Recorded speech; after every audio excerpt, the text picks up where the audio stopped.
Morning students, I will teach lesson number 2, soil of India। तो हमने पहले दिन पढ़ा था सोयल ऑफ इंडिया में कौन कौन सी सोयल पाई जाती है और कहाँ पर कौन सी सोयल पाई जाती है ना। तो उसमें आगे हम उस दिन जो पढ़ा था तो उसमें हम टॉपिक पढ़ रहे थे सोयल एरोजन कि जो सोयल का एरोजन होता है कि जो अच्छी वाली फर्टाइल सोयल है ऊपर से वो पानी के कारण या फिर हवा के कारण या फिर बारिश के कारण क्या हो जाती है, उसका एरोजन हो जाता है कि वो खुर के आगे चली जाती है। उसको कैसे रोका जा सकता है, तो उसके हमने कुछ पार्ट पढ़े थे। तो सोयल कंजर्वेशन मीन भी क्या होता है कि सोयल को कैसे बचाया जाता है, तो आज वो हम कर रहे हैं। तो कहता soil is an important resource for all living organism such as plant, animal and human beings. So that is why we must save or conserve it.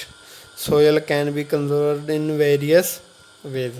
कहते हैं कि सोयल क्या है, एक ऐसा रिसोर्स है जो हर चीज़ के लिए, हर प्लांट्स के लिए, एनिमल्स के लिए, ह्यूमन बींग्स के लिए, सभी के लिए, लिविंग ऑर्गेनिज्म के लिए, जो भी सांस लेते हैं उनके लिए मिट्टी क्या है, बहुत ज़रूरी है। और फिर इसको सेव करना भी बहुत ज़रूरी है, इसकी साँभ संभाल भी करना बहुत ज़रूरी है। तो इसको कैसे हम कंज़र्व कर सकते हैं, तो उससे वेरियस वे हैं, बहुत अलग अलग तरीके हैं। जैसे सबसे पहले bye planting trees. Bye planting tree का मीन कि हमको ज़्यादा से ज़्यादा क्या करने चाहिए, दरख्त लगाने चाहिए, ट्रीज़ लगाने चाहिए।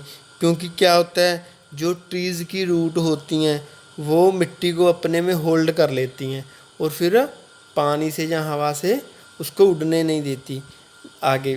तो उससे क्या होता है, सोइल इरोजन रुक जाती है। तो इन्होंने भी जी बताया हुआ कि plants, tree and bushes also act as barriers again. Bushes क्या होता है, जो हम बोल देते हैं झाड़ियाँ। तो प्लांट्स पौधे, ट्रीज दरख्त, ब्यूसेस क्या होता है, जो झाड़ियाँ होती हैं बहुत सारी हैं, छोटे छोटे प्लांट्स एक जगह पर इकट्ठे हो जाते हैं। तो उनसे क्या हो जाता है कि उनसे वो उनकी जो रूट्स होती हैं वो मिट्टी को होल्ड कर लेती हैं और हवा से फिर वो उड़ नहीं पाती मिट्टी, पानी से वो रिड़ नहीं जाती। तो इससे क्या हो जाता है, टॉप सोयल मिट्टी की जो सबसे ऊपरली परत है वो बच जाती है, उसका सोइल इरोजन नहीं होता। तो जहाँ पर हमें पिक में भी दिखाया गया है कि बच्चा क्या कर रहा है, ट्रीज़ लगा रहा है। तो एक कारण है इसको कंजर्व करने का बाय ट्रेस फार्मिंग। इन्होंने पिक में दिखाया है कि जैसे हम पौड़ियाँ होती हैं, तो जो ऐसी खेती होती है, ऐसी फार्मिंग होती है, इसे स्टेप फार्मिंग भी बोल देते हैं। स्टेप फार्मिंग क्यों बोलते हैं, स्टेप किसको बोलते हैं, हम पौड़ियों को। तो ये कैसे है, पौड़ियों जैसी फार्मिंग ऐसी हिल स्लोप में की जाती है जहाँ पर पहाड़ होते हैं। अगर इसका फ़ायदा क्या है, जब बारिश होती है तो पानी जब स्टेप बाय स्टेप पानी नीचे गिरता है तो पानी की स्पीड नहीं बनती। अगर एक चला जाएगा पानी तो उसकी स्पीड बन जाती है। अगर पानी की स्पीड बनेगी तो वो मिट्टी को अपने साथ आगे ले जाएगा, रेड कर ले जाएगा। लेकिन अगर ऐसे ट्रेस फार्मिंग करेंगे, हम स्टेप फार्मिंग करेंगे, तो इससे क्या होता है, पानी की स्पीड नहीं बनती और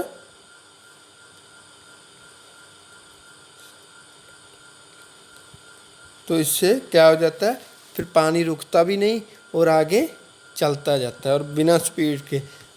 तो इससे क्या हो जाता है, जो अच्छी वाली टॉप सोयल है, जो मतलब ऊपर जो टॉप सोयल की जो पहली परत होती है मिट्टी की, वो क्या होती है, खुरती नहीं है और वो अच्छी बनी रहती है।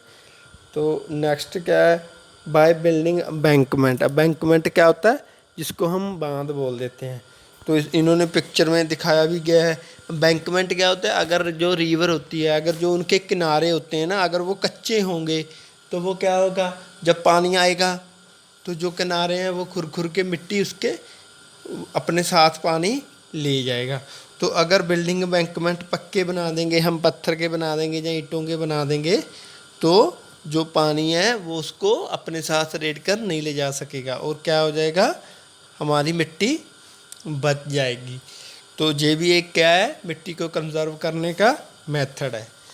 तो आगे हमको जो पैराग्राफ दिया हुआ है, इसमें हमने जो ऊपर फिलिंग द ब्लैंक्स दी हुई हैं उनके आंसर ऊपर दिए गए हैं, उनमें से हमने चूज़ करने हैं कि सोयल कंजर्वेशन कैसे कैसे होती है, उसके बारे में इन्होंने बताया है। जैसे soil is an important resource for all the, ये हमने पीछे पढ़ा हुआ है, तो इसमें क्या आएगा, कहता है soil is an important resource for all the dash, मिट्टी सबके लिए क्या है, तो हमने बताना है इसमें कि रिसोर्स किस किस के लिए मिट्टी is an important resource for all the, किन के लिए मिट्टी वो इम्पोर्टेंट रिसोर्स है।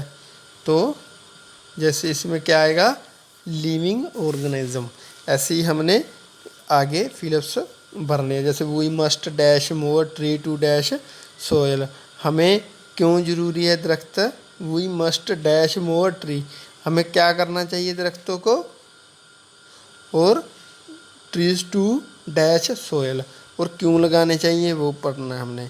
आगे कहता dash of tree and plant hold the soil togethers, trees and plants तो होल्ड दी सोयल टूगेदर, तो इसमें क्या आएगा, ट्री और प्लांट की क्या चीज़ है जो मिट्टी को होल्ड करके रखती है, वो बताना है हमने। Another measure taken to prevent soil from flowing down easily with the rain water is step farming, और जो हमने पढ़ा है स्टेप फार्मिंग और उसको क्या बोलते हैं वो बताना है जहाँ पर। Building of dash also help in soil conservation, building क्या करती है सोयल कंजर्वेशन को,